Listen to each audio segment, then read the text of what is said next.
યશોવિજયજી મહારાજ ઉપાધ્યાયજી ભગવંત હતા.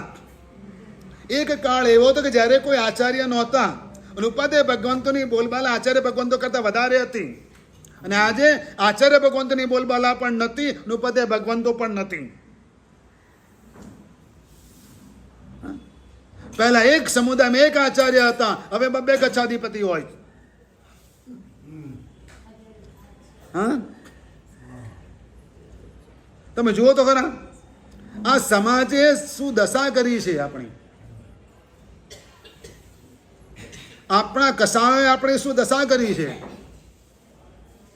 યશોવિજયજી મહારાજા એમને ચેલેન્જ આપવામાં આવી રાજ દરબારની અંદર, અને ચેલેન્જ એવી કે હું વાદ વિવાદ કરવા માટે આવ્યો છું અને જે પણ વાત પ્રસ્થાપિત કરું એ વાતનો જવાબ તમારે આપવાનો, પણ શરત એક જ કે હોઠના એક બાજુ પર એક હોઠ ઉપર સિંદૂર લગાડવાનું, અને સિંદૂર ઉપર જો લાગી જાય તો આઉટ, તમે હારી ગયા.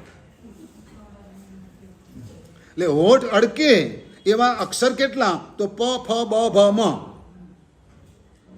હવે આ અક્ષર ન આવે એ રીતે તમારે જવાબ આપવાનો.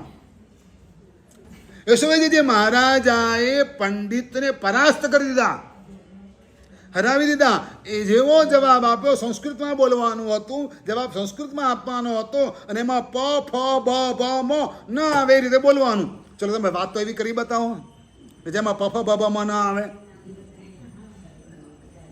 હમણાં એક ગુરુ ભગવંતે આવો પ્રયોગ કર્યો કે પ, ફ, બ, ભ, મ ન આવે એ રીતે એમણે લેક્ચર આપ્યું, પ્રવચન આપ્યું.